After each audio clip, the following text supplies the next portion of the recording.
Welcome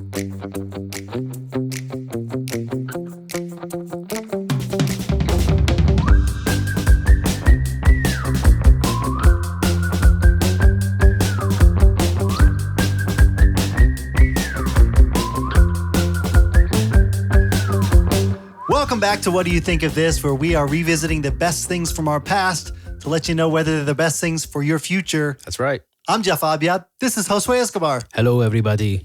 Josue, how you doing today? I am doing pretty toasty. Yep. Question for you, Toasty. How's your internet speed working out on that phone there? Are you connected to the Wi-Fi? I believe I am. I have, I say I, because I feel like I've done a lot of work here.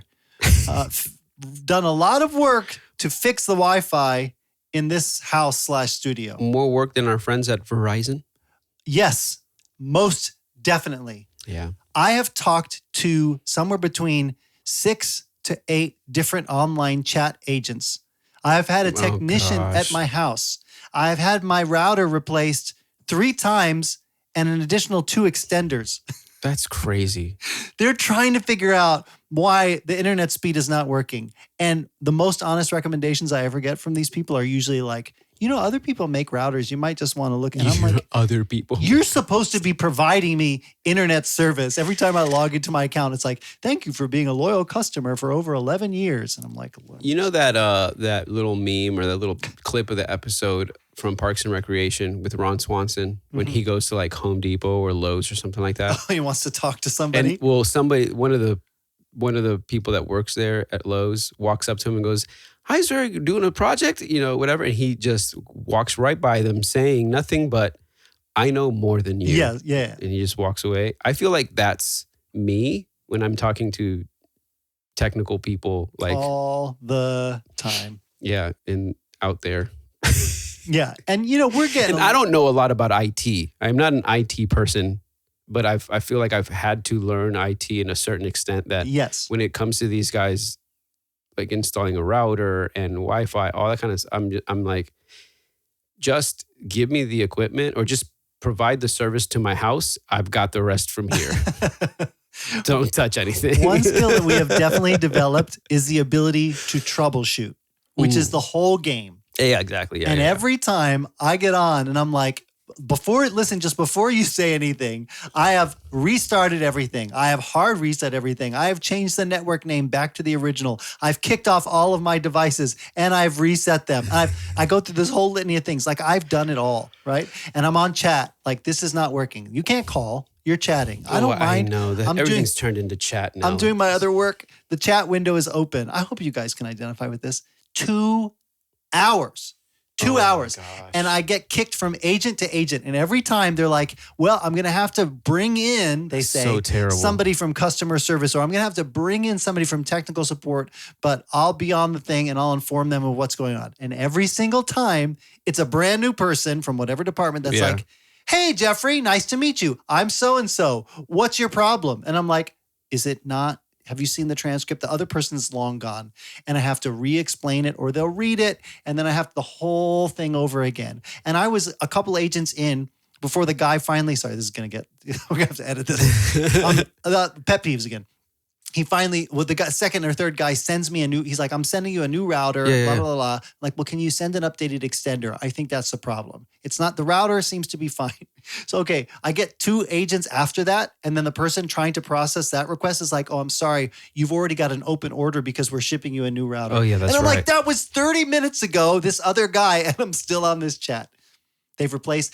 Thank God, because they'll come and they'll do the speed test, and it's supposed to be gigabit speed. Yeah. And they're like, "Oh, go open Verizon speed test." I'm like, let me open the Ookla or some other speed test and show you what I'm actually getting here, because it's not what you're saying I'm getting. Yeah. And that it's so satisfying to have the technician in the room go, "Oh, it says this, let me see." And I'm like, well, look, here I'm trying to upload a video to the internet and watch it go like crawl. So slow. He's like, "Oh yeah, there's a problem." And so at the end of the day, what did they end up doing? Give you another router and that worked? I asked them to send me the wireless extender, which is not part of my account, but it's like the new version that's compatible with this new router. I'm like, "Can you just please send this?" And they're like, "Oh, well, you can't, blah, blah, blah." I'm like, "Yeah, I know, but can you just send?" So sure. So they send me, I open it up. it's the old extender, just another one. And I get on chat again, reluctantly, because I'm like, I've already done this for hours. And I'm like, you guys sent me the wrong one. Oh, but this isn't included. Okay, I need you to send me this one. Okay, sure. What do you want me to do with the old one? Well, nothing right now. We'll handle it for you. Don't worry. They're all being very nice. The person was like, when they got on the chat, oh, hi, your name's Jeffrey. That's the name of my favorite cousin. And I'm like, listen, I don't have the time. I don't care. This kind of banter. So now just fix my problem. I have my main router. I have the updated wireless extender that I'm testing out wirelessly before I plug it in. Yeah. I have the plugged in old extender. Yeah. And I have the other new extender that's an old extender that they sent me that every time I plug it in, it turns red. So it's not even working. Oh, gosh. I don't care. I don't care. At least if you're seeing this, this is a success. And it works. It's yes. Oh, my gosh. Let's talk about happier things. What a nightmare. It is a nightmare. God. It is a nightmare. It's funny because when we track our brains back to the time, like when this film came out, you guys know this. If you saw last week's ridiculous quiz and script reading, we're talking about Mighty Ducks 2. Yeah, Mighty Ducks 2. The quack is back, baby. The quack is back. That's wild. I mean, this was not an issue because it was so bad. Expectations were low. Yeah. Do you remember when you first got dial-up internet? Oh my gosh. Yeah. Nobody could pick up the phone in your house. Or if they did, your connection went down. Oh my God. And your AOL Instant Messenger that was gone. wild. It took forever to download an MP3. Yeah. You know, on Rewire, or not Rewire, on Napster. Yeah. Our expectations were just very different. And we spent more time honing our rollerblading skills. Rollerblading. Did you ever get That's into rollerblading? So funny. No. Yeah, I know you didn't. It's unnatural to be on wheels, people. Or skates on blades. I truly think it was because of this movie that you got into rollerblading? That the whole world, the whole world. I mean, the rest of the world, like soccer, has been into hockey before we have. I remember people rollerblading in my neighborhood when I was a kid. Yeah. And we lived in an apartment complex that was like on a hill, right? I was going to say sloped hill. That's what a hill is, a slope. It is. And we're an educational podcast now. And this kid, I think his name was Nicholas. I think Pablo and Nicholas are brothers. And Nicholas, I think it was either Nicholas or Pablo, yeah, who would go up to the top of the parking lot hill. Because so the apartment complex is like, what would you call it? You know, it's just a apartment building facing another apartment building, and in between is just the parking lot. And it's just a really long. It's a dead end. It doesn't go anywhere. So you can go all the way to the top, turn around, and come back down. Yeah. And he would start at the top and just fly down this hill on rollerblades. Oh no! As fast as he could. Did he get killed? No, amazingly. I mean, it's apartment complex. I mean, I'm guessing that it's like any neighborhood. There's not a car coming down your street all the time. So there's a few minutes in between where people are either parking or leaving or coming. But during and especially during the day, maybe right before people get out of work. Yeah. That's when this stuff was happening, or maybe on a Saturday. No, totally. I remember that as a kid. There was this one spot on the corner where we lived where we were on a hill, but it was an intersection. Mm-hmm. And we'd love to go because if you kept going past the street, it kept going. Yeah. So that was the goal. So we'd position one kid at the intersection. Yeah. So you could fly down on your bike or a skateboard or something, but if somebody was coming, they would like, no, don't go. Stop, yeah. Otherwise you go zing, which was not safe. And so it's funny because I remember my brother had rollerblades. I never got into rollerblades. I think I was just when it was happening, I was, I guess, too little, or I tried it and didn't like it. I don't know. But I remember trying to race my brother or somebody else on the rollerblades, and they were always faster. Yeah. I want to understand that. Like, I'm on two wheels. I'm on something quite a bit heavier. Why isn't this working out for me? I guess because, on rollerblades, you can kind of make yourself a lot smaller and like just slice right through the air. I don't know. But they would always go way faster. Well, movies like this made it very inspiring, and probably is what inspired me a bit to strap on some rollerblades and really want to do something. Skate. Forwards and backwards, play some hockey. Always wanted to. Never got into it as much as I wish I could have because I'm not an athlete. You know what I mean? Me neither. So I can still skate. We talked about that last week. So yeah, you never got into the skating, but it was like a thing. Yeah. Like everybody, like it wasn't abnormal to obviously have a birthday party at the skating rink, but for sure own your own pair of rollerblades where you would just go wherever you wanted, like you said, neighborhood. Yeah. And stuff. So when you watch this, you didn't have rollerblades before? Well, this came out, was it 1994? Mm-hmm. I definitely had them. Let me think. I would have been 12 at the time. So I probably had them a little bit. Oh yeah, I definitely did. I had some cheapo ones, but here's probably where I got some nice ones. You know what's funny? I just thought of this is this movie probably like helped with the craze of like skating, like rollerblading and stuff like that. Totally did. But it's about hockey. I know. I guess they're both kind of related. They are, but think about it, and we'll get to it in this movie, but they have that whole scene where they are like, at the beginning of the movie, they're like rollerblading to like catch up with each other. They do that in the first movie too. So they just like being on unstable ground, these kids? It's crazy. When you're flying like that, like a duck, the world beneath you, and you're just flying V-baby, it's just the best. All right, so I think we might need to like recap, because this is also Mighty Ducks 2 that we watched. That's not the first one, so it's a sequel. In my childhood mind, the best one. Crazy. So I'm trying to, I need to go back and watch the first one because I don't remember. I'll give you just a brief recap from memory, okay? Of the first movie. First one. Okay. And for all of you too, if you already know this, you know where I'm going. You've got the titular Emilio Estevez, Gordon Bombay, who was a childhood like star, but messed up in the big game when it all counted. You get like flashbacks, but in his modern day life, he's now like a lawyer, blood-sucking lawyer, terrible guy, and he has to do community service because he does some terrible thing. Is that what it is? He's out. He DUI. He gets pulled over, and they're like, "Oh, you've got to do community service." Is that what that was in the first movie? Yep. Wow. And so he gets for community service penalized by having to coach a little league hockey team, and they're the worst. So it ends up being the Ducks. Because they're all a bunch of little diverse kids. Yeah, they're like, nobody cares about this team, poor neighborhood, whatever it is. He's a rich guy. At this point in his life, he has moved on from hockey because it's like traumatic scarring in his childhood. Oh my gosh. Okay, so now that's when he like drives out on the ice on his limo, and he's all like, too good for these kids. He doesn't care about them. So in Disney fashion, he ends up warming up, opening up his heart, getting these ragtag kids together, and then they go and they, I think, win the championship. Magic Man from Minnesota or something like that? Yeah, Miracle Man or something Miracle like that. Man, Minnesota? Maybe something like that. Yeah. Minnesota. And so he's got his old coach that in the final game, he ends up competing against. So his old coach is a really mean kind of guy to all his players and really intense. But Gordon and his team, they're like, we're just here to have fun because they were all terrible anyway. And because they're having such a good time, they start also playing really well. Because he knows how to play hockey. He's just been avoiding it now. Yeah. And so he teaches Charlie, who's the character who he ends up starting to date his mom. This is all movie one. Oh my gosh. Remember, so Charlie is in this second movie. Wait, was mom not in number 2 though? No, I guess they couldn't afford her. I don't know. They couldn't afford. I don't know what happened. They talk about her. They split up. Do they really? I don't remember that part. I think it says something about his mom, don't they? I don't know. It's been too long and too many episodes now. He didn't ask him? He didn't ask, hey, Charlie, how's your mom?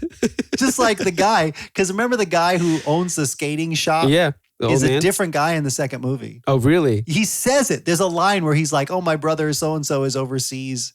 It's like Jan, and I can't remember the name of the That's hilarious. I'm sure it's in my notes That's somewhere. Hilarious. Anyway, so that's the whole first movie, and he gets pitted up in like these sports movies do against like unbeatable odds. They're doing so well, but they're not going to win. Underdogs, of course, yeah. And then the one star player at the end of the first movie from the other team, they find out is actually part of the Ducks district. So he's this amazing star player that's basically Gordon 2.0. Is that Foggy from Daredevil? I don't know. Is it Froggy? What are you talking about? I've seen Daredevil. You never seen Daredevil? No. On Netflix? No. Womp, womp, womp. I know, and it's topical because the new series is out. Yeah, it's a really, really good show. Anyway, Foggy is in Mighty Ducks 2, and I think he was in Mighty Ducks 1. He's one of the Bash Brothers. Oh, no, kids. It's not. It's not him. Okay, cool. So who's the... You talking about the guy from the Hunger Games? Nope. Hunger Games. He's in Dune, too. The main Bash brother. The main Bash brother. Fulton. Let me see. I'm looking it up right now. I can't do this in real time. I'm an old man. How am I supposed to D2? You know what I did? What? Is I literally pulled up him. Yeah, him. That's the guy I'm thinking of. Oh, so he's the one that was in the district Ducks district? No? No. Oh, okay. He in the first movie, oh my gosh, this is becoming a real thing. In the first movie, they find him. He's just hitting hockey pucks in the alley. Oh, really hard. Okay, I think I remember that. Yeah. And he ends up being there. But yeah, he's in Daredevil, dude. He is also in the Hunger Games and in Dune. No, wait, maybe not Dune. What is he in Hunger Games? He's the AVOX. He's the guy that's part of the filming crew for like the second or third movie that can't talk. Oh, that's right. That's right. I remember that now. I remember when I saw him in Hunger Games. I'm like, that's the guy from Mighty Ducks. All right, so Mighty Ducks 2. Wait, so I did say, so they get that kid on their team. Adam, he's the kid in D2 that injures his wrist. Oh, yeah, that's but they're all but he's really good. So he's Mighty really Ducks 2. Emilio Estevez and the rest of the quacks are back. The Mighty Ducks is about, don't forget that teamwork is important and friendship, and no matter how hard the game is, no matter how hard your coach is pushing you, always have fun no matter what's happening. The other team might win, you might feel sad, disappointed, but winning isn't what's important. Having fun is. So this is directed by a man named Sam Wiseman. Now, I looked this up. He did not direct the first movie. Okay? Wiseman. Yep. Not Weidman. Not Hal Weidman. Sam Wiseman. That's a pretty cool name, though. Yeah. So his big hits besides D2, The Mighty Ducks, was George of the Jungle in 1997. You know, I watched that movie like last year, I think, or 2 years ago. Yeah. I have not come back to George of the Jungle. Strong as he could be. Is that Brendan Fraser? Watch out for that tree. Oh, yeah. Okay. Such a stupid movie. Sam Wiseman also directed 57 episodes of Family Ties. Oh, okay. Okay. And then there wasn't much else. Like it was like 2 episodes of Who's the Boss or like a couple things here and there. But those seems to be the big things. This particular film, though, was the 143rd live action film from Disney. 100 and what? 143rd Josue live action Disney film. That's crazy. And of course, it was the second installment in the Mighty Ducks trilogy. That's wild. There are 3 of these movies. Okay. And so where the stakes in the first one were Gordon, he has to coach this team in Indiana, wherever they are, right? No, Minnesota. Minneapolis, Minnesota. Minneapolis, Minnesota. In this one, I was convinced, and I think we talked about it, that they were playing in the Olympics. That's right. Like you said Mighty that. Ducks go to the Olympics. It was not. It was the Junior Goodwill Games. Yeah. Which feels like. Did you notice though? You know what threw you off is that when they first got to the Junior Goodwill Games, it was held somewhere that had the Olympic sign, the rings. Oh, over the arch. Something or other. That's probably what you remembered. But nope. Kids don't play in the Olympics. Yeah, that's too bad. I mean, like little kids don't play in the Olympics, but teenagers I still consider kids or 20-year-olds. But yeah. Yeah, so these kids, so Gordon has now been reached out to because he's famous for what he did with the Mighty Ducks. Yep. And the Minnesota Miracle Man. Right. And what's the name of the guy that reaches out to him specifically from the company to Michael Tucker? Tibbles. Tibbles, that's it. Tibbles, who I think is one of the better characters in this movie. I think he was pretty good. So they come to Gordon. They're like, "Hey, you're the guy. We want you to be the face of the U.S. junior team." Yeah, but it's brought to you by Henderson or Hendricks. That's right. Hendricks Hockey. Hendricks Hockey. Yep. And so they're wanting to promote him, basically put him on the Wheaties box, all that stuff. Yeah, they're basically so the premise of that is. Coaches are household names now. Famous coaches are household names. And so they're like, we want to back you up because we think you can be a famous coach and bring a lot of money and promotions and all this stuff, get the name out there. Kind of like what people do with athletes, right? You know, sponsorship of athletes. But this time they did it with a coach instead. Yeah. I mean, I get it. I get that could happen, possibly. And I imagine because they're kids, they're not going to sponsor little kids. I guess I don't know. In the production of this movie, because the first movie was such a big hit. Like you had seen the first one as a kid? Oh yeah, for sure. So it was such a big thing. Like, oh yeah, we're going to capitalize on this property in almost like a meta way. It's like, oh, let's bring this team back so we can make a lot of money. Like that's what Disney is doing. Yeah, right. And they put that in the movie. Like they won't even know. Yeah, let's make this a cash cow, and let's make the movie about exploiting somebody. Yes, we got them. Hooking, line, and sinker. Wow. So that's a reference to last week's quiz. You have to watch it. Oh my gosh. So yeah, that's what happens. And so it has to be bigger. So how do you get bigger than winning the championship? Well, we're going to be Team USA. Yeah. And how do we make the team even better? Because a lot of the same kids are back. Yeah. But they introduced a few new characters as well. They have to like fill the bench a little more, right? They got to have more of a bench this time. So they introduce... What is it, 5 or 4? Is it 5 new characters? You got the little... Maybe by the end of it. The Asian kid. Who, Tommy Woo? Yep. Woo? Yeah, who dances around. Yeah, he's a figure skater. You got the big rock and roll kid who's like, that's a teenager? Yeah. A big dude. Do you know him? I don't. I do and I don't. You know him. I'm trying to remember. He becomes one of the other Bash brothers. He does. Yeah. But I don't know. His name is Aaron Lore, Josue. Aaron Lore. And he was in a little movie called Newsies. No way. A boy by the name of Mush. In Newsies? Yeah, you remember Mush? Here he is. Oh, that's right. Oh, snap. That's crazy. And if referencing one amazing episode of our podcast wasn't enough, I want to also tell you he is the singing voice of Max Goof in the Goofy movie. Oh, really? Yes. Dang. So this guy is responsible for like our childhood. That's crazy. That's insane. Yeah, anyway, so they introduce him as well. They introduce Julie. Yeah, the goalie. Yeah, what's her last name? I forget. But she's from Canada, right? No, it's not. She's Team USA. Yeah. Where's she from? Because she's like, Bangor, Maine. Yeah, Maine. Yeah, she's from Maine. Close to Canada. And was there one more? Yeah, the kid from Austin, Texas. The kid from Austin? Yeah, he was my favorite. What's his name? And he's all good at the puck handling.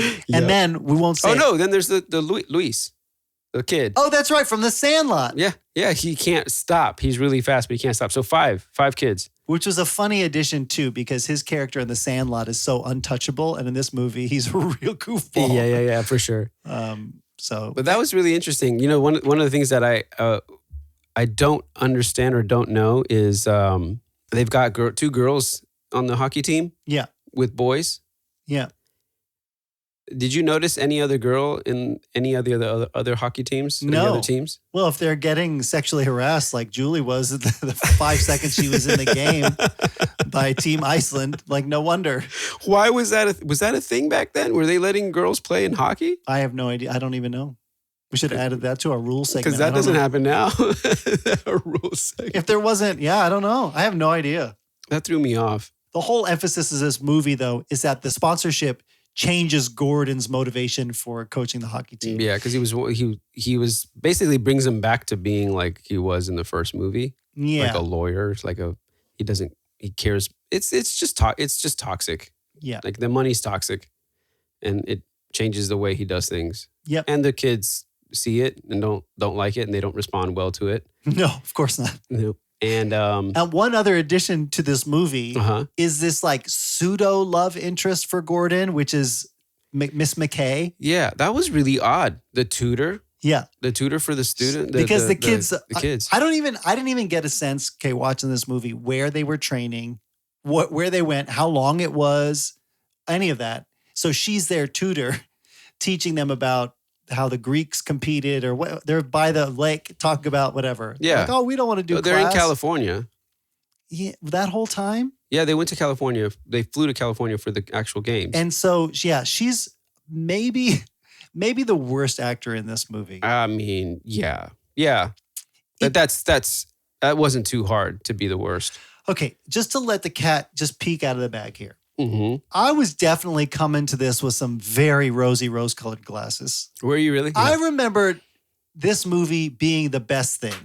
Even now, like they will have Mighty Ducks reunion pictures and post them online. Like somebody will post it on social media. They do? Like they just recently, the cast got together for something and people love it. Really? Oh yeah. If I could find a Mighty Ducks jersey, I would wear it. I'm like, this was a big part of my childhood. That's wild. So going back to this, I know that it's going to be like more geared towards a younger audience, right? Mm-hmm. But man, this was really geared to a younger audience. This is really like, we're not working real hard. We're just bringing back all the things that you love and dialing it up a notch. I mean, you're saying something that I really wanted to kind of like say too, was the acting.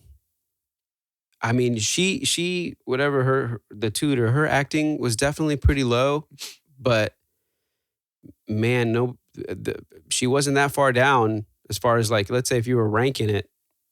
Everybody else wasn't trying that much harder either. I mean, Emilio Estevez, I'm like, this dude's an actor? How? Some of his delivery stuff in his face. I'm like, what in the world? Like, and the pacing of this movie, I mean, the pacing of this movie was so fast. You know, he runs into the Icelandic girl. Wait, you're skipping way ahead. I am, but I mean, you brought up the acting and I'm just like, dude.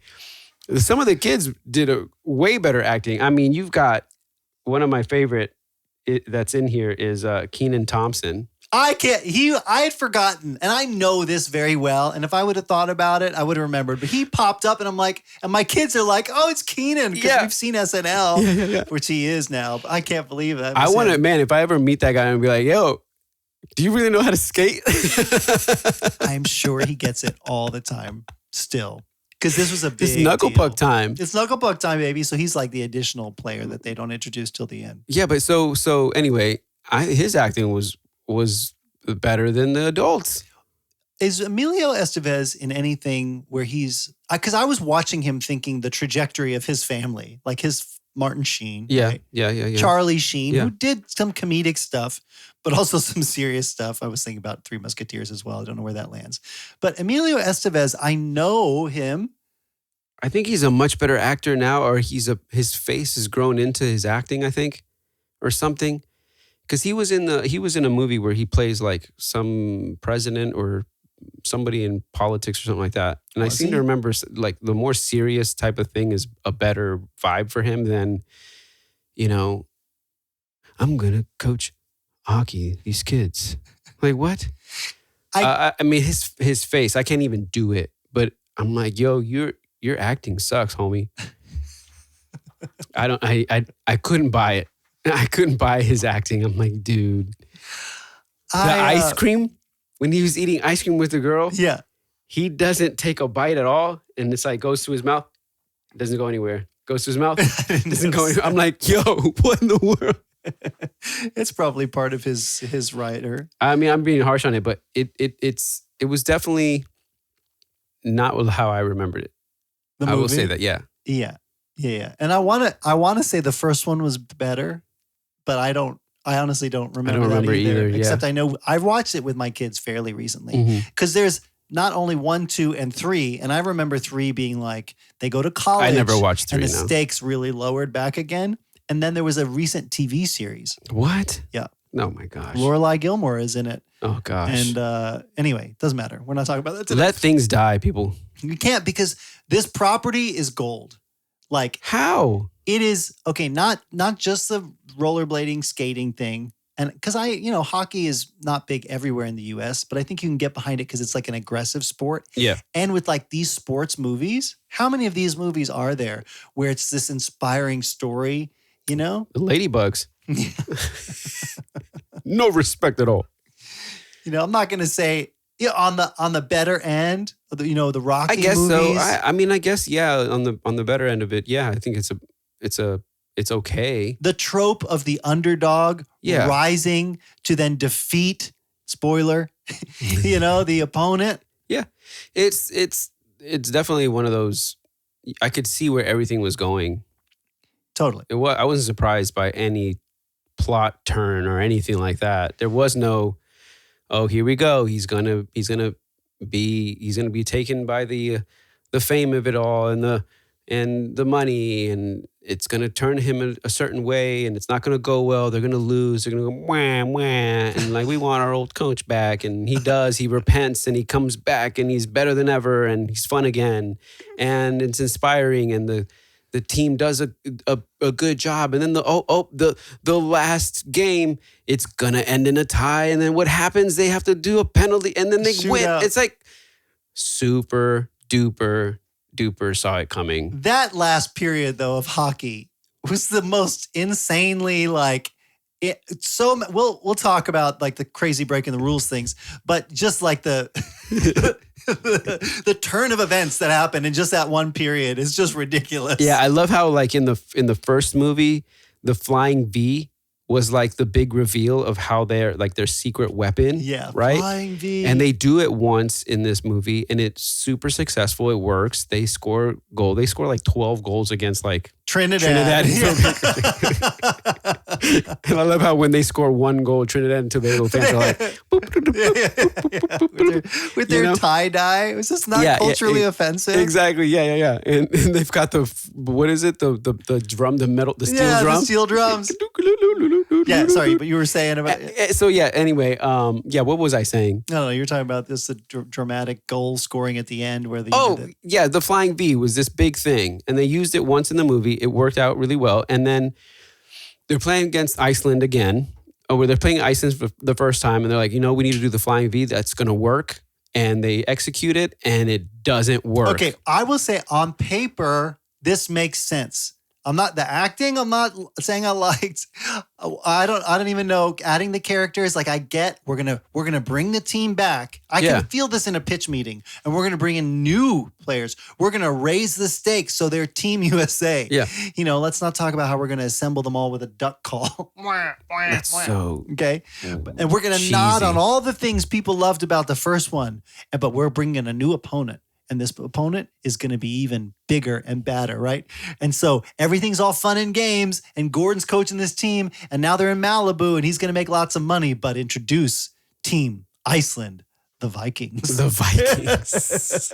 And he's there like, what does he say at the press conference, When like Gordon Bombay is giving his thing and they have that little bear for Team USA. That's right, yeah. Team USA, blah, blah, blah. He's like,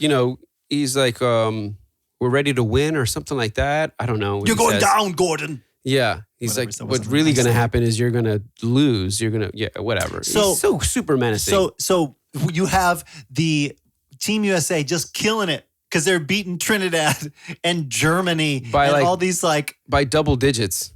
We're not playing Canada. We're not playing Russia. Let's forget about the teams that, you know what I mean? Will they make a reference to Iceland playing against Russia and them like tying, ending in a tie or something like that, which is why they're at the same points as Team USA at the end. Yeah, Russia, I had read, was originally considered to be basically what Team Iceland is in this movie. They didn't want to start a Cold War with us. Well, because relations between US and Russia had actually improved at the time of this movie. Oh, really? So it was like, let's not poke the bear. The big white bear. I could see that for sure. So I get it. So then when you're like, they're beating all these teams with ridiculous, you have never seen a score this high in any game of hockey you've ever watched in your life. I mean, it makes sense though. They're kids. No, but still, if it's a competitive game, you're talking 2-2, 3-4. Maybe somebody scores 5 or crazy 6. Well, at the end, the last game though was what, 4-4? Yeah, but you're talking like Team USA is just playing. These are supposed to be the best teams, aren't they?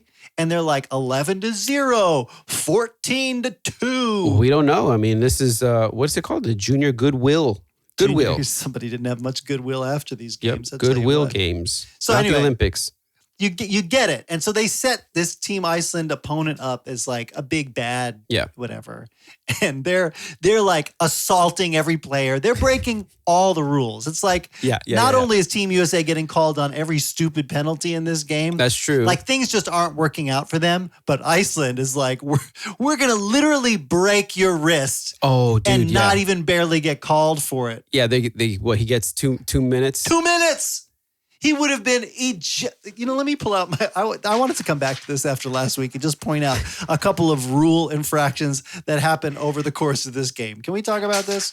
I mean, slashing / stick use as a weapon. Let me tell you something, Sanderson Josue. versus Banks. Yep, that happened. Intentional or excessive slashing is a major penalty, and it would get you kicked out of the game. Suspension. Well, so there was a scene when they first start out the game, when they first play Sweden the very first time.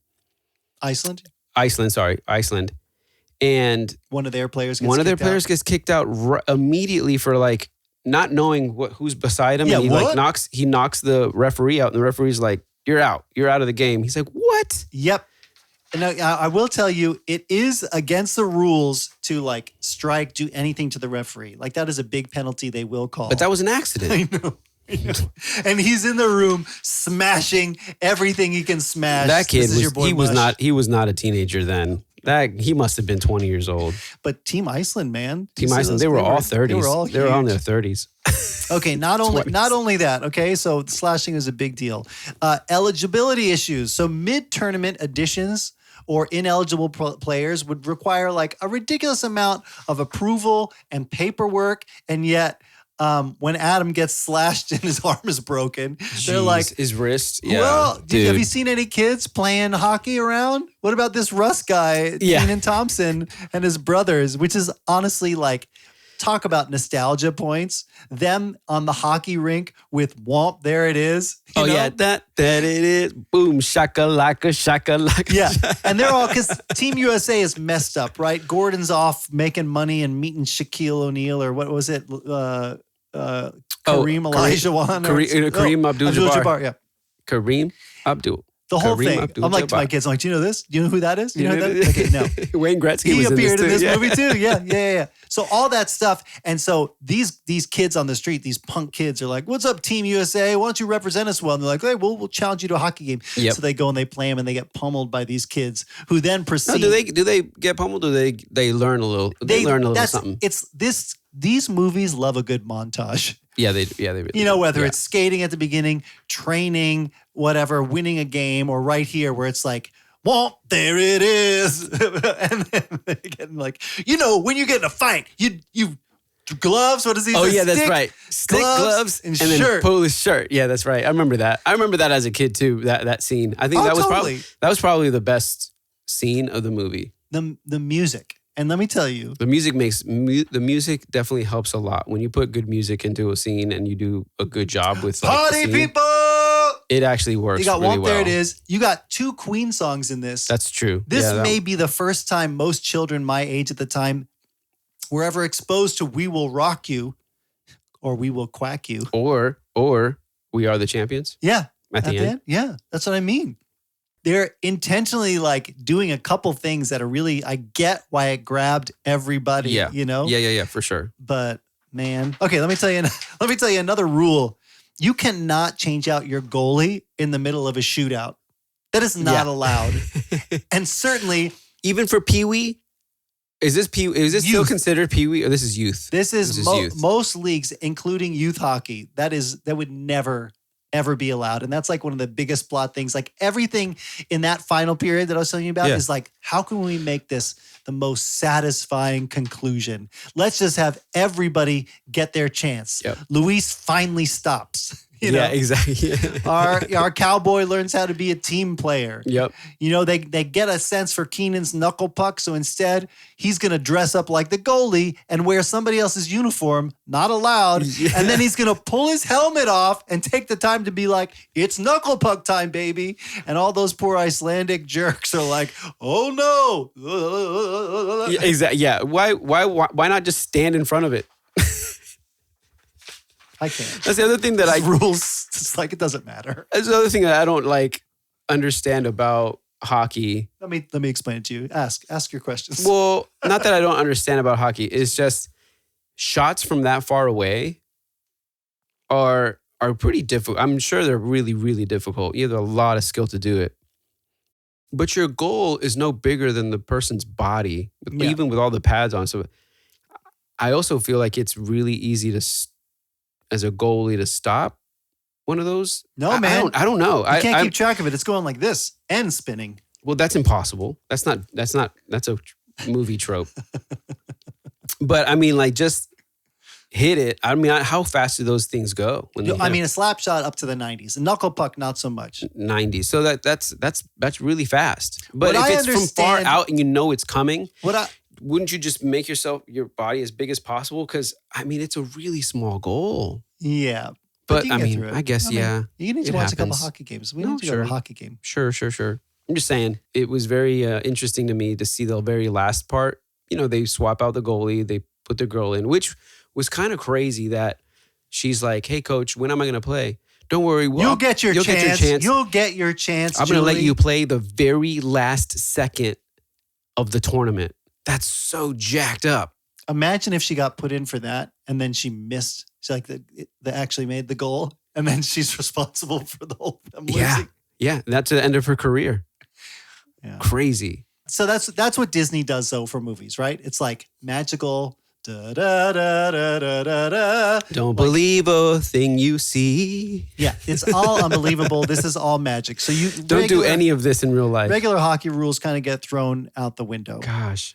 Okay. Well, were there any particular things in this movie that you enjoyed? Yeah, I mean, I really like the Bash Brothers a lot. I don't know why. I mean, I guess because it was really funny to me to see that character Foggy, like from Daredevil, in this, and I'm like, yo, he's a funny dude.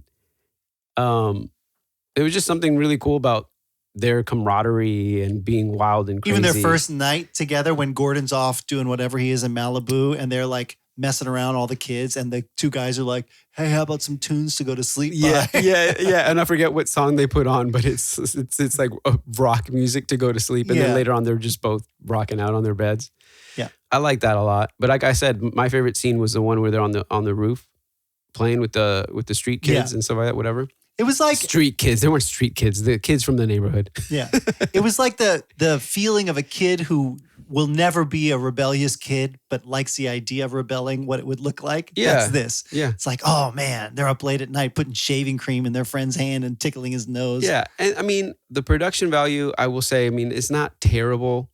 The thing that really stood out to me was like the pacing of the movie was kind of weird. It was a little fast, like underdeveloped. To like, you know, you're gonna go from the honest coach, the great coach, to the sleazy. All I think about is the money and the fame.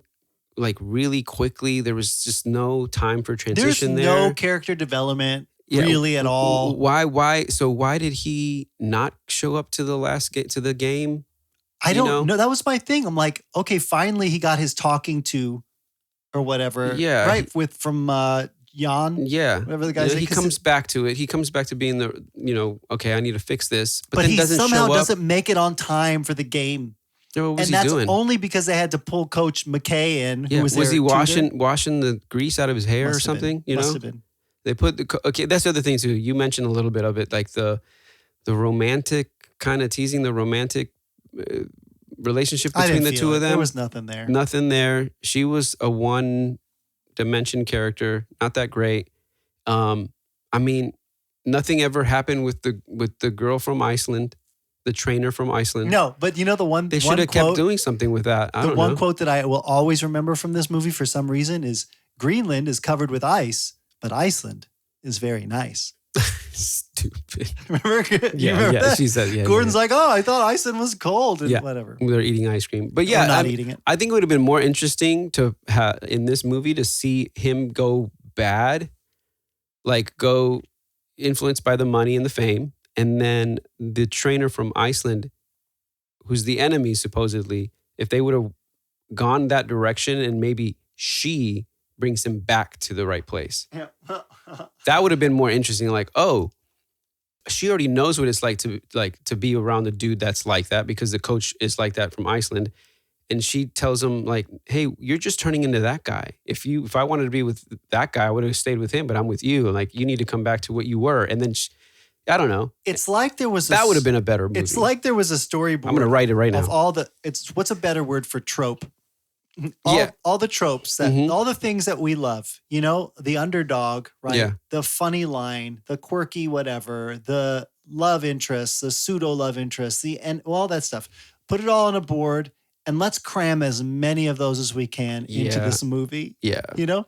And then when he gets to the end, which I think was a funny scene where they're like, when he finally comes to his senses and then he burns the effigy of himself in the trash can. Oh, that was so cheesy and so like badly acted. Yeah. What does he say? This is a barrel. This is a fire in a barrel. This is a distraction. Oh, yeah. In a fire in a barrel. Was that supposed to be like... It was so deadpan. Was that supposed to be like, this is your brain? This is your brain on drugs. Was that supposed to be like that? Because that's what I thought. That's what it made me think of. I think so, but it was not executed very well. It's like, I will have something to show you. And the kid's like, what is it? The Return of Captain Blood? Like that vibe of that scene, I get it. And I think that's what makes this movie work. But it was like, okay. And then they have their final practice. Yeah. This is way out of order. Oh, sorry. We were final practice, but it's just having fun. Yeah. It's like, guys, that was the Captain Blood line. He's like, yeah, we got one thing we're gonna do for this last practice, and that's when he was like, bring back Captain Blood. No, we're gonna have fun. Bring out the beach balls, and they're having like a one beach ball. By the way, and all these kids are playing out on the ice with their beach ball, like woo. And then talk about Count of Monte Cristo and all those guards snuck into the sauna. It was just like that. We don't hear Team Iceland approach. They just slowly like, just Zarink now. Oh, he grabs the beach ball. And he grabs the beach ball. And, I thought it was going to pop, but it just slowly exhaled air. You know they had like a little thumbtack on each of his hands, so it worked out just that way for the movie.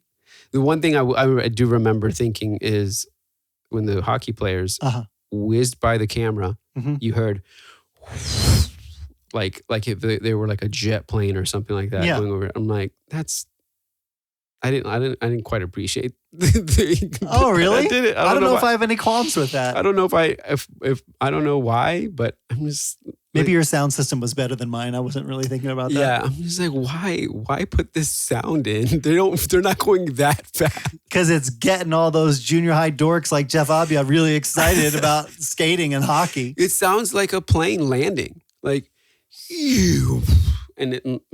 whoa, that is not what they sound like for real. Okay.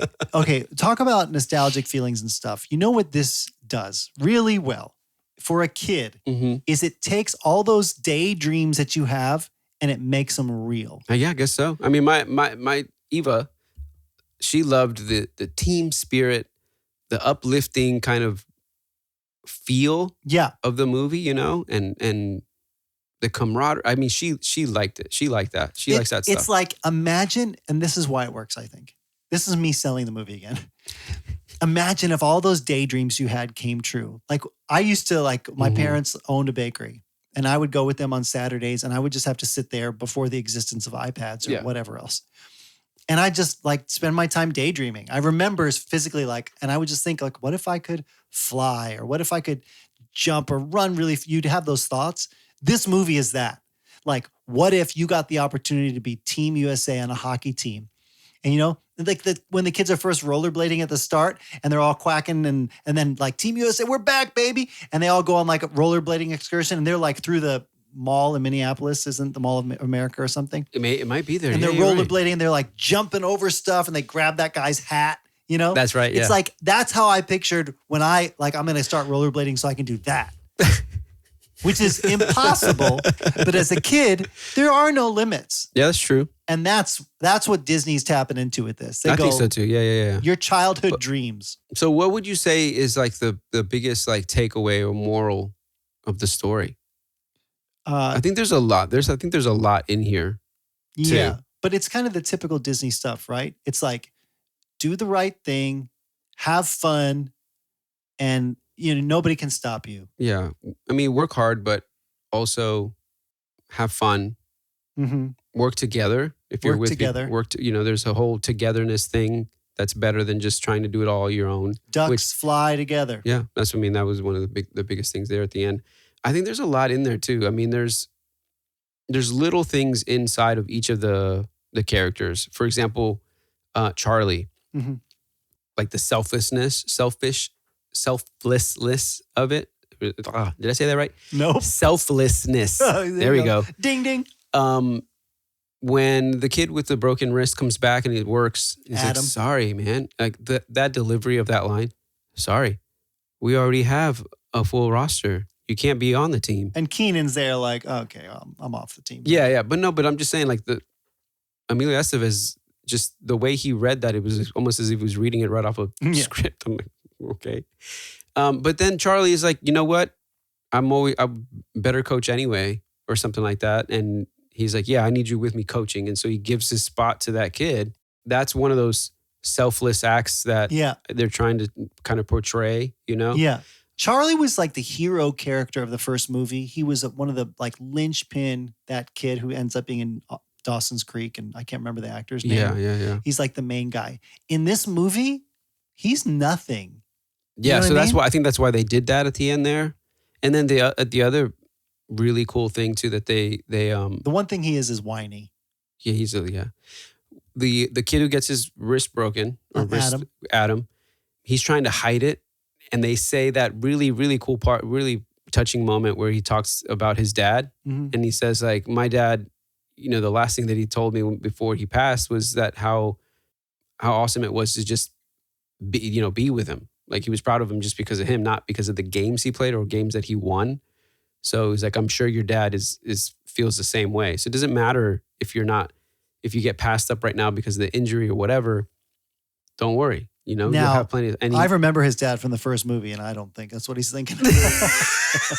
Unless he's really taking a turn. That's crazy. That's hilarious. I can't remember how that movie ended, but his dad was kind of a jerk. Really? Yeah. That scene, though, is very, in my mind, it stands out. When he hands him the stick, you know, he's like, here, grab this stick. Oh, no, the other hand. Yeah. And he's like, now rotate it. And he's like... And he can't do it. He drops it. Yeah, he can't do it. So there's little things in there that have like little, I guess, teaching moments or whatever, moral moments.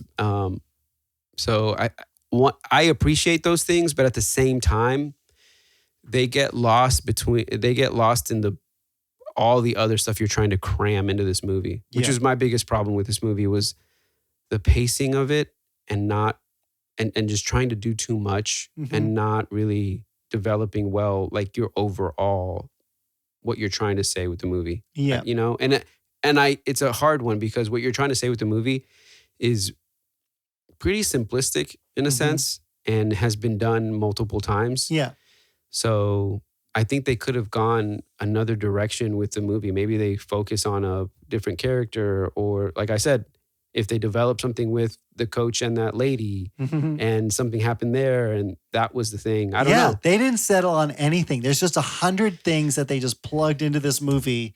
Yeah, or like the motivation for the Icelandic coach to be mean to them is just, you Americans are cocky and I hate you. Like, he got kicked out of the major leagues for, what did he do? I can't even remember. Broke somebody's teeth or whatever. Well, I mean, it must have been something more than that. I don't know. But I mean, I'm just saying, like, the motivation of him being bad is nothing more than he has an accent and slick back hair. I want to win and you're American and I hate you, American. It could have been something completely different. Like, oh, now I have a vendetta against you because you took my trainer. My trainer fell in love with you and now she's on your side. Here's what I assume, and I don't know. I assume that they intended for other characters to be in this movie and the script changed a lot. Probably. I mean, that happens a lot, I guess. Yeah. You know, like, because it just feels like something is different here than what was probably intended, but we're pushing forward with the production anyway. We have these people on board. It does a lot of really fun things for a kid, whatever. But yeah, it didn't really line up, and you have a lot of undeveloped storylines. But at the end of the day, the team wins and we persevered and ducks fly together. Yep. And we need a reason to play another Queen song because we paid for it. Yeah, exactly. Yeah. That is what it feels like. Okay, well, let's go to the end of this and say kind of what we thought. Yeah. So what did you think? What do I think? Well, you want to know what I think? Well, I'll tell you what I think. I think this movie was definitely a nostalgia, and I don't think it holds up. This movie does not hold up. Is that what you think? I totally think that. This is the premise of this podcast. This is a movie that I would tell any of my kids or any even adult, like, what? You haven't seen The Mighty Ducks? You need to go watch D2, The Mighty Ducks. It's so fun. You're going to love it. And then I would watch them watch it and go, okay, it's not what I thought it was like. Maybe I shouldn't have told you to watch this. With this caveat. read the synopsis on IMDb. With this one caveat, my kids had a good time. Yeah. It was a good family flick. It was fun. Yeah. Ezra didn't want to watch it for some reason, strange reason. He doesn't want to watch something if he knows Daddy's going to ask him what he thought about it. Poor children. Yeah. And Ella got fed up with it being about hockey. And Eva enjoyed it. Yeah. So I guess that was okay. But I think I'm curious to think what she would think 20 years later. Yeah, that's exactly it. It's one of those like, this is kind of going to be better in your childhood memory than it actually is. Yeah. Because it's like, remember when your kids, and so, you know, your kids are even close to that age too, but I remember my kids were small and they would want to watch like Mickey's Clubhouse, Mickey Mouse Clubhouse. Yeah. And you put up with it because they love it and it's fun and it's very programmatic and I know what's going to happen exactly every time. Yeah. But they just love it. Yeah, that's right. That is what this is for a little bit of an older age range. Wow, that's a good way to put it. We're just going to put it out there. It's a Mickey Mouse Clubhouse. Oh, yep. We are the champions. That's all I need. A little bit of Queen in my life. A little bit of rollerblading training montages. And we win at the end after we persevere. Yeah. And, it's a good time. It is. I mean, it is, but it isn't. I still say if you haven't seen this movie, watch it if you want to or not. Or just listen to us talk about it because we covered what it's about. I mean, we really did. The acting comes up short. It's just not, I wouldn't recommend it. I would just say, this is what it's about. When I was a kid, I thought it was pretty funny and fun. As an adult, that's going to be the hot take. I honestly, though, think the internet will freak out about the idea that this is not a good movie. Maybe a little bit more lenient because it's the sequel, you know? Maybe, yeah. Everyone's going to be like, why didn't you watch the first one? Well, you know what? Then the one that stood out in my mind or in our minds was number 2. Yeah. I think even watching this this time, I remembered a lot of it. The stick, hold the stick out with your hand. Yeah. The slicked back hair. The knuckle puck time. And Iceland is very nice. And I don't remember a lot of the first movie. Even the very beginning where he's on the ice and it's like in black and white or sepia tone or whatever it is. I remember that was in the first movie a little bit, but that's pretty much it. And then they don't really do a lot of the flying V stuff, so it doesn't really matter. All the duck stuff is gone, except they put on those cool jerseys, which I totally want one. So I say, I mean, it is a little bit confusing. If you watch the second movie, if you watch this one, you're going to go, what the heck? What's up with all the duck stuff? Well, you missed it. I mean, they don't just have duck fetishes. It's, you missed the first movie. They were actually, ducks. That's what the Minnesota Ducks or whatever. You don't necessarily need to know the other movie to kind of know what's happening in this one. Because I think it pretty much stands alone. It can stand alone, a lot of it. Mm-hmm. But you can definitely tell that they're just trying to keep riding the high of the first movie. Totally. Which I think, I don't know if the acting was any better in the first movie or if the moral of the story was so on the nose or more subtle. But man, I'm okay with not watching this one again. Yeah, I think you can probably table it and not feel too bad about it. It did have an impact on the world, I think mostly because of the first movie. I was going to say the one thing that we didn't even mention was a whole other plot thread about how Gordon left at the end of the first movie to go play in the minors. And at the beginning of this movie, he is about to get his big break, and then he gets injured. Slashed. Yep. And then, that's kind of what puts him on this whole trajectory. So he's got his own story. There was just too many things going on. It's way too many. It transitions way too fast between one thing to the next, to the next, to the next. And you're just like bombarded with, we didn't even talk about the kids having free time in LA, going to the store. No. Honestly, that was probably one of the best scenes when they're on Rodeo Drive. They're on Rodeo Drive and they goes like, Rodeo Drive! Yeah. It was like, we're Aaron Spelling's nephew to get into a really nice store, and then they have to watch. I'm going to show, because he says he's shopping for his mom. Yeah, I want something. This is Goldberg. I'm going to show you my private collection. And they're all like, oh, yeah. What's the song? Oh, my God. And they're all just, these models are turning around. My kids were so embarrassed. This was so funny to watch. Yeah, they're teenagers with grown women modeling, not scantily clad. No, outfits, they but look like nice, like, light dresses, light skirts, showing off legs. But then it gets to the end of it, and they're like, "Oh no, I don't like that." They're faking it the whole time, and she's like, "Okay." What so I what do you really think? want to look for is maybe I should get her a bikini. Yeah, and then they kick him out. But again, this is like every kid's like, "Oh, wouldn't it be hilarious if you did that?" Because that would never happen. I know. Yeah, I forgot about that, but that was maybe watch that clip on YouTube or something. I don't know. It's funny. I can't find this fact, but I know I'm pretty certain I wrote down somewhere that the Anaheim. The Ducks, the team, the Ducks, was named after this movie. Oh, really? I don't know about this. I mean, at least this series, maybe the first movie. Okay, yeah. But the Mighty Ducks came before the Anaheim Ducks.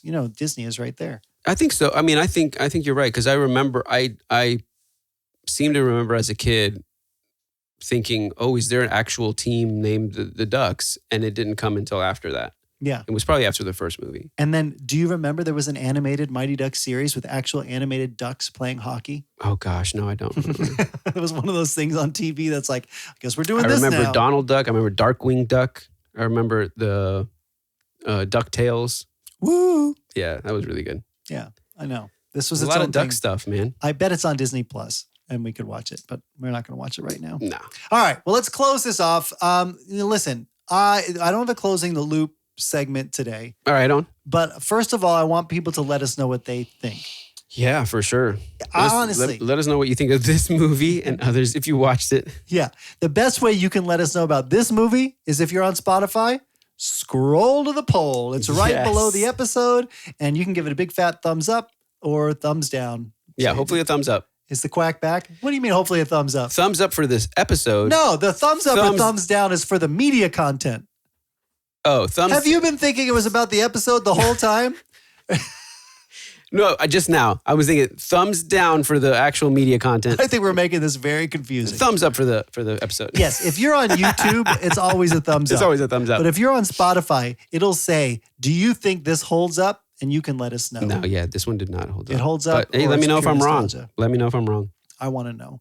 And you can find links to all those places at wdyt.show, which people already know. But for the end of today, I want to go into a round of Would You Rather. Okay?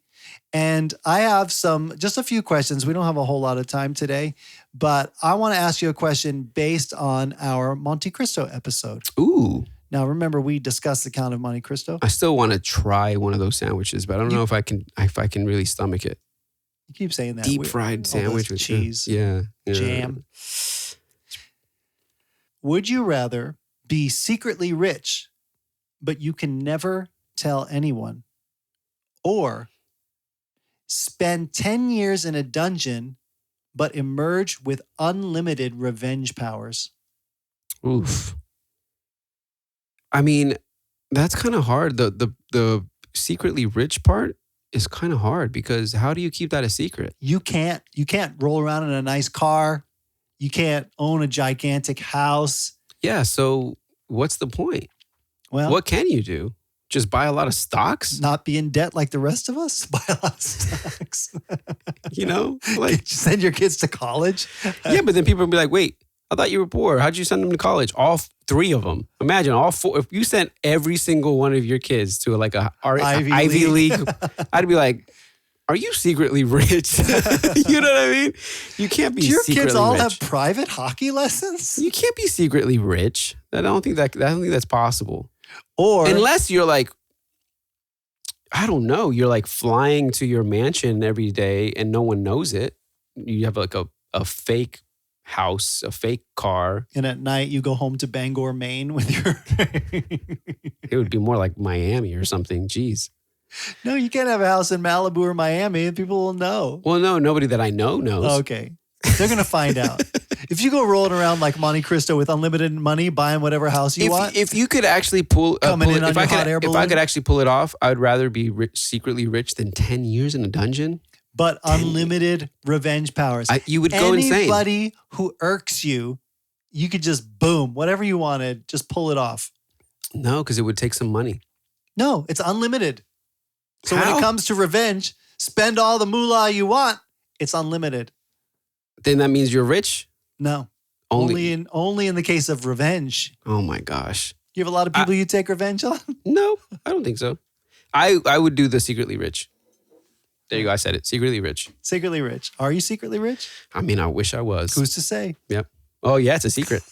Who's to say? No one will ever know. All right, let me ask you this. If you see me strolling around Miami, though, I might be giving something up. Would you rather, you have to pick one of these, remember. Would you rather challenge every single person who annoys you to a sword duel? Ooh. Or have a sworn nemesis who monologues about destroying you at every opportunity? Have a what? A sworn nemesis. And every chance they get, they give a long monologue about how they want to destroy you. Think you're Lex Luthor or you're, that sort of a vibe. Yeah, I think maybe that. They'd waste a lot of time. Wouldn't it be obnoxious, though? Like every time you see them, you got to wait for them to go through their whole spiel about how, you can't walk away. You have to sit there? I don't know. But every time they see you and they're your nemesis, so you're going to encounter them. What's the first one? You have to challenge everybody who annoys you to a sword duel. Oh, yeah, I'd do that. But you think you'd win? Heck yeah. Come on, really? With a sword? Maybe. Anybody who annoys you, somebody like brushes into you at the mall and you're like, on guard. Shing! But you don't actually know how to use it. That's not in this description. I mean, I'd risk it. Could be entertaining. I might for people around us. It'd be like, whoa, what's going on? I don't know. I think if you add real world stakes into that and somebody's got a sharp pointed object. Well, if they annoy you, the chances are that you getting them on surprise is pretty good. Like getting them, like you said, like catching them off guard. Off guard, yeah. So maybe. No, you got to challenge them to a duel. You're not catching anybody by surprise. I'm guessing there's a lot of people out there that probably don't know how to sword fight. Yeah, that is probably true. So we'll be on level ground. Somebody's at that stop sign is waving me on and I'm getting out of my car. I'm like, that's it. Come out of the vehicle. Let's do it. They'll be like, huh? What? You have a good upper hand because you know it's coming. Verizon, I'm on the chat. That's what I choose. How do you challenge somebody to a duel on a Verizon They'd have support to fly here from India. I know you said it's your favorite cousin, but I don't care. Come to my house right now. We're fighting. They're probably an expert swordsman. Wow. Okay, I do have one last would you rather question that is related specifically for this movie we just discussed. The Mighty Ducks? Since we may never talk about it. Would I rather have again. a duck bill or wings? Both. No. Would you rather spend 5 minutes in the penalty box every time you're late for anything? Or have a referee appear in your life to call out every mistake you make? I think referee. Every time you make any mistake? Yeah, because they're far and few between people. Every time we have to re-record an audio segment because we forgot something or flubbed a line? It's fine. It's quick. Oh, okay. Cool. Let's do it again. What would be the symbol for you just messed up an audio recording? Like you can't see that from the top of the stands. You're like thumbs down, but headphones. Or maybe it's this. Redo it. That looks like. Play that again. Oh. Yeah, I would rather that. I am late, I think, more than I want to be. I'm better now because that's a lot of time in a penalty box. I'm better now because I know my limitations, but I tend to really push that, the traffic in this area. Yeah. I'm like, I don't want to leave. I feel like I want to leave early, but then when it gets close, I keep pushing it. I would spend too much time in a penalty box, I think. But then now, because there's things that I kind of have leeway with that is like, if I'm late, it's not a big deal. No one, whatever. Yeah. So doing that too many times, I'd just be in a penalty box all the time, and that would even make me even later.